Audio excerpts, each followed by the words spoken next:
Okay, I'm just going to make a couple of videos that are just going to serve as a reality check for what we actually witnessed on Sunday. So this is the starting grid, and as we're all well aware, Max Verstappen was 17th on the grid. Indeed, he was. However, let's not forget that in 7th on the grid, Alex Albon didn't take the start because he had a trashed car, and 10th on the grid, Lance Stroll, he crashed on the warm-up lap, so didn't make the start. So effectively, there's only 15 cars. Sorry, Max is essentially in 15th on the grid. All right, so essentially that's what he is. Although it's P17, there's only 15. He's the 15th competitor because 2 of the cars that are ahead of him are out. Of the 19 competitors, there were supposed to be 20 people competing. We know that them 2 are out. The 20th car would have been Carlos Sainz, who is a front runner, won the previous race.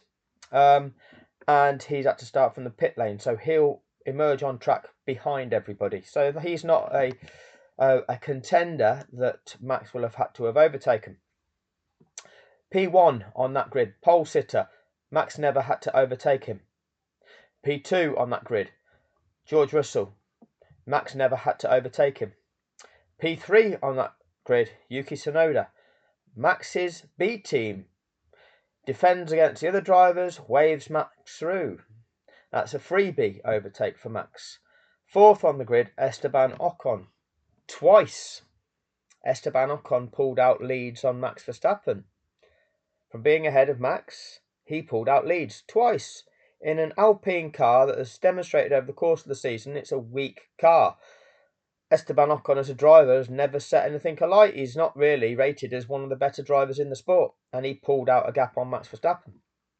Max eventually managed to perform an overtake and then pulled away with the benefit of better visibility. Number 5 on the grid, Liam Lawson, Red Bull B team, fights like hell against everybody else, lets Max through. Not somebody that Max had to challenge for an overtake. That one gets gifted to him. So we're now looking at 6 on the grid, Charles Leclerc, defended against Max for about 2 laps and then was pulled into the pits for a tyre change. Max never had to overtake him. So top 6 on the grid, the only one that Max Verstappen has actually had to perform a valid overtake of is Esteban Ocon in an Alpine. 3 of them he didn't overtake. He passed them when they pitted and then didn't have to do the same himself, dropping him back down behind them. The other 2, the 2 B team drivers, just waved him past. 7th on the grid wasn't in the race, so that one's dismissed. 8th, Max Verstappen made a valid overtake of Oscar Piastri. Fine, that's valid. Okay, to state that under normal circumstances, Oscar has showed that he's got promise and he's a fast driver in a pretty fast car this season. Okay, to be saying that in wet conditions, Oscar is the master of that, we cannot evidence that yet. It very much appeared that Oscar is not the master of wet conditions yet. I don't think he's had enough experience in it. That's not to say he won't become it, but at the moment he's not. So therefore, you wouldn't classify it as a major achievement in passing Oscar Piastri in those conditions. 9, Fernando Alonso. Fernando Alonso is a Max Verstappen fan and is not going to put up much resistance to Max Verstappen. He's not in an Aston Martin car that's particularly quick. Wasn't a particularly notable thing to pass Alonso in that race. 10, Lance Stroll, didn't start the race. 11, Valtteri Bottas in a stake F1 Team Kick Sauber, a terrible car. Absolutely terrible car, not even competitive. Not an accomplishment to overtake that car.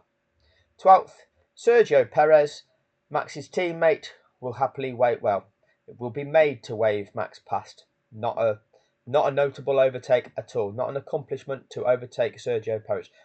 13, Pierre Gasly.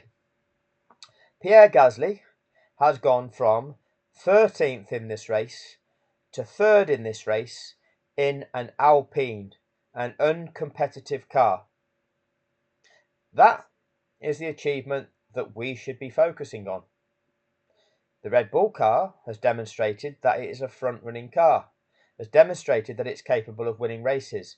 It has won many races. It has won the most amount of races this season, especially at the start of the season when it had all of the performance in the world and was untouchable.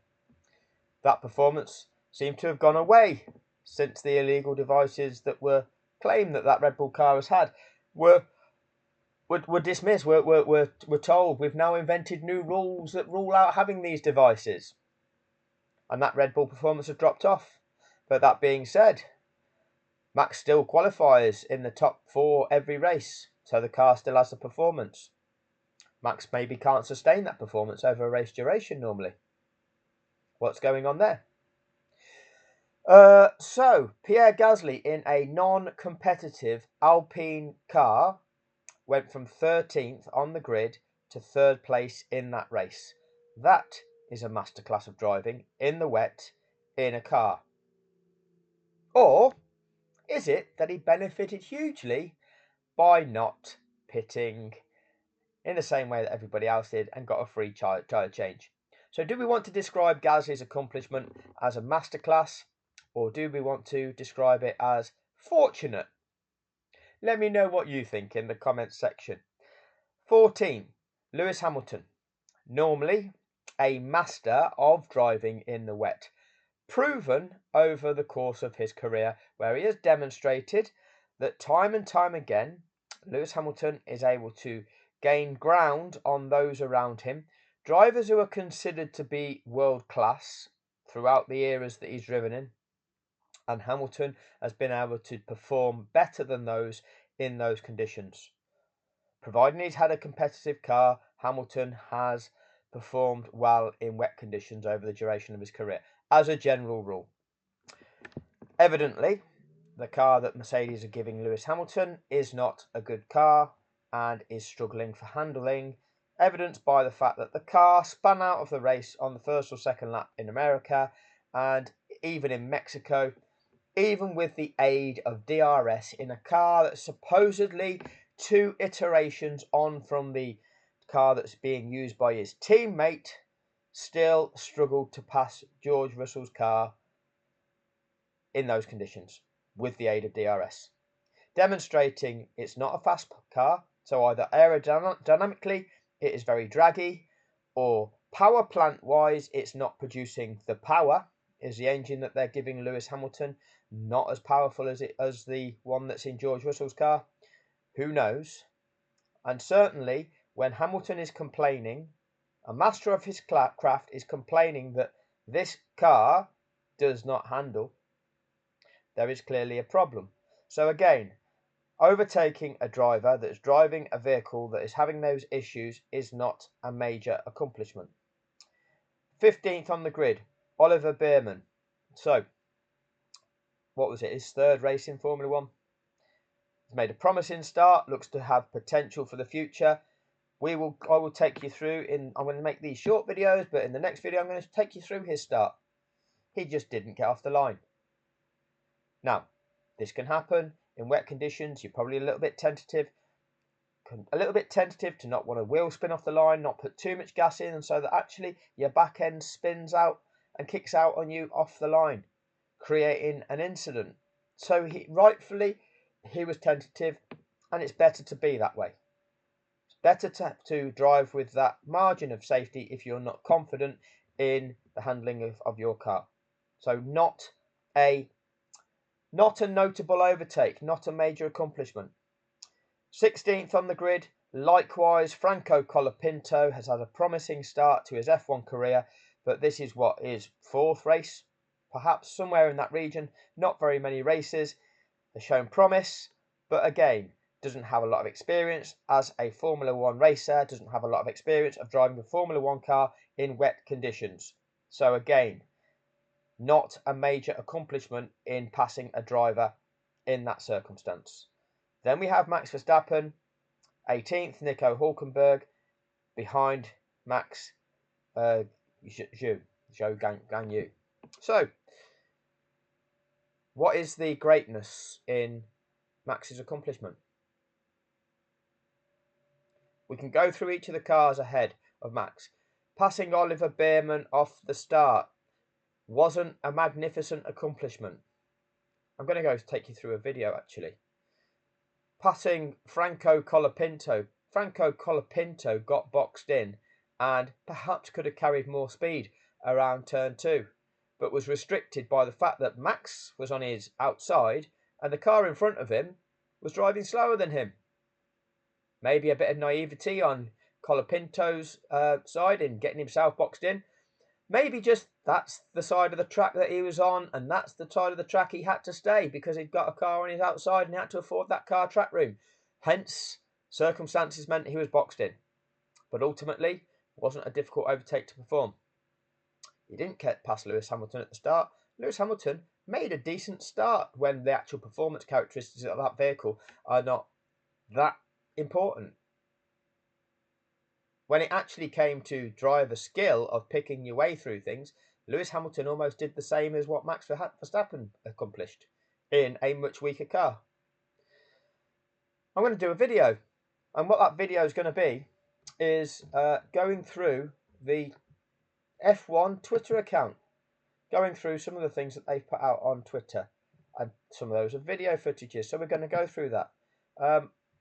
But let's just double check these things here. You move forward, passing Perez, not a major accomplishment. That's his teammate that's going to wave him through. Passing Fernando Alonso. Fernando Alonso is not going to hold him up. Oscar Piastri, not a major accomplishment. Alex Albon wasn't there to pass. Lance Stroll wasn't there to pass. I missed him out. Pierre Gasly, passing an Alpine of Gasly. Would you expect Max Verstappen to pass Gasly in an Alpine? At every other race of the season, you would. At every other race of the season, you would not expect Pierre Gasly to pose any problem to a Red Bull car. So would you think that it's a major accomplishment in Max Verstappen passing Gasly? It's not. Oscar Piastri, again, has shown that he can be difficult to pass. However, in these conditions, maybe Oscar wasn't as confident. Alex Albon wasn't there. Charles Leclerc, Max didn't pass him on the track. Max got the benefit of a free pit stop. Liam Lawson waved Max through. Esteban Ocon held Max off on 2 occasions, started gapping Max. Max got him on the 3rd time, and Max then gapped him, with the benefit of clear visibility relative to the cars that were having to then deal with the spray. Yuki Tsunoda just waved Max through. George Russell didn't have to pass George, didn't have to pass Lando Norris. Sport wants to present that as being greatness, wants to present it as being a master class. And what that is doing, that is diluting the accomplishments of the greats of the past, who have had to put in magnificent performances and beat all of their peers on track. Beat them through driving excellence, beating their rivals who are driving similar machinery, okay, equally competitive machinery, equally good drivers in terms of the driver standings, and somebody has excelled in wet conditions by obliterating them all. Max Verstappen has not had to do that. The dynamics of this victory are completely different to that. By trying to present Max Verstappen's accomplishments on Sunday as being on a par with some of the things that we've seen in the past, are gaslighting the planet into believing this notion of we are somehow witnessing something great. We're not. Okay, that was just the way that circumstances conspired, in the way that circumstances conspired that enabled Pierre Gasly to go from 13th on the grid up to 3rd position in that race. Nobody would say that Pierre Gasly is one of the greatest we've ever seen. Nobody would say that the Alpine that Pierre Gasly is driving is a great car, because it's not and he's not. And yet Gasly was able to go from 13th to 3rd, and the major factor within that wasn't Gasly's driving, it was the fact that he benefited from a dynamic in the race, a red flag, which enabled him to have a free tyre change and not lose the time it takes to change those tyres during those races which have dropped him further back down that field. Max Verstappen benefited from that dynamic. That had he have had to pit and change those tyres, it would have dropped him back down behind Lando Norris and George Russell and most likely Charles Leclerc, and he'd have then had to pass them on the track. We didn't get to see whether Max Verstappen was capable of passing Charles Leclerc on track, capable of passing George Russell on track, or capable of passing Lando Norris on track. You cannot define that as a great drive without those dynamics in play. The greats of this sport have validly made overtakes on their peers, on their title rivals in those conditions. Max Verstappen didn't do that. It doesn't qualify as a great drive.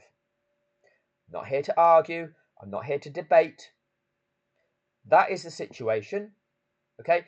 Anybody that wants to hold the belief that they are watching greatness, you are gaining satisfaction from your delusion.